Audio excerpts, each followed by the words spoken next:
அனைவருக்கும் வணக்கம். புலிகளின் வாழ்க்கை முறையையும் அவற்றின் தனித்துவமான குணாதிசயங்களையும் ஒரு கதையாக இங்கே காணலாம்.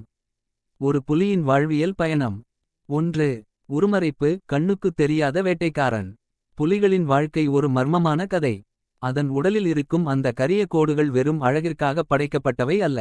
காட்டில் விழும் சூரிய ஒளியும் நிழலும் எப்படி இருக்குமோ அதே போன்ற அமைப்பை இயற்கை புலியின் உடலில் வரைந்திருக்கிறது.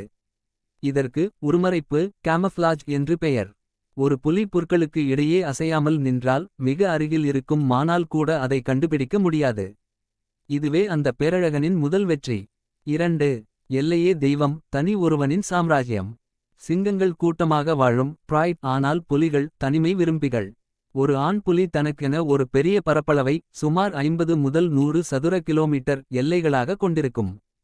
எல்லை குறித்தல். தன் எல்லையை மற்ற புலிகளுக்கு தெரிவிக்க மரங்களில் நகங்களால் ஆழமாக கீறி வைக்கும்.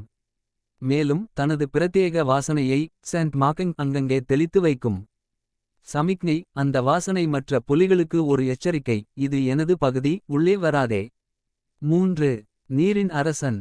பொதுவாக பூனைகளுக்கு தண்ணீர் பிடிக்காது என்று நாம் நினைப்போம். ஆனால் புலிகள் இதில் முற்றிலும் மாறுபட்டவை. அவை மிகச்சிறந்த நீச்சல் வீரர்கள். வெயில் காலங்களில் உடல் வெப்பத்தை தணிக்க மணிக்கணக்கில் ஆறுகளில் படுத்து கிடக்கும். வேட்டையாடும்போது கூட நீர்நிலைகளில் பதுங்கியிருந்து பாய்ந்து செல்வதில் இவை வல்லமை படைத்தவை. 5 முதல் 6 கிலோமீட்டர் தூரம் வரை ஆற்று நீரில் அசால்ட்டாக நீந்தும் திறன் புலிகளுக்கு உண்டு. 4. இரவு நேர பார்வை. இருளின் கண்கள். சூரியன் மறைந்த பிறகுதான் புலியின் உண்மையான ஆட்டம் தொடங்குகிறது.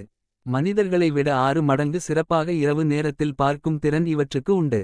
புலியின் கண்களுக்குப் பின்னால் டாபெட்டம் லூசிடம் டீப்டும் லூசிடம் என்ற ஒரு பிரதிபலிக்கும் அடுக்கு உள்ளது. அதனால்தான் இரவில் வெளிச்சம் படும்போது புலியின் கண்கள் பளிச்சென்று மின்னுகின்றன. இந்த திறன் இருண்ட காட்டில் மிகச்சிறிய அசைவை கூட துல்லியமாக காட்டிக் கொடுத்துவிடும். 5. தாயின் அரவணைப்பு. அடுத்த தலைமுறை.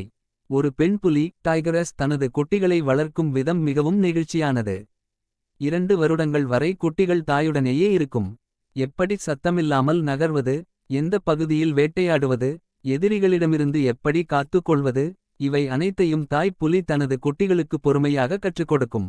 குட்டிகள் வளர்ந்து வேட்டையாடக் கற்றுக்கொண்டவுடன் அவை தனது தாயைப் பிரிந்து தனக்கான புதிய எல்லையை தேடிச் செல்லும். இது இயற்கையின் கட்டாயம். 6. கர்ஜனை. காட்டை நடுங்க வைக்கும் ஒலி.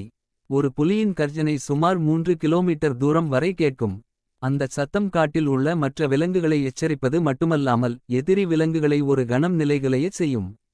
புலிகள் வெறும் விலங்குகள் அல்ல, அவை காட்டின் ஆரோக்கியத்தின் அடையாளம். ஒரு காட்டில் புலிகள் ஆரோக்கியமாக இருக்கின்றன என்றால் அந்த காடு செழிப்பாக இருக்கிறது என்று அர்த்தம். காட்டின் இந்த உன்னத காவலனை பாதுகாப்பது மனிதர்களாகிய நமது கடமையாகும். கதையின் நீதி. Life style facts. 1. தனிமை. புலிகள் தங்கள் எல்லைக்குள் தனித்து வாழும். 2. மறைந்து வாழ்தல். கோடுகள் மூலம் தன்னை மறைத்து கொண்டு வேட்டையாடும். 3. விடாமுயற்சி. தோல்விகள் வந்தாலும் மீண்டும் மீண்டும் முயற்சி செய்து வேட்டையாடும். இந்த வீடியோ உங்களுக்கு பிடித்திருந்தால் மறக்காமல் லைக் செய்து உங்கள் நண்பர்களுக்கும் பகிருங்கள்.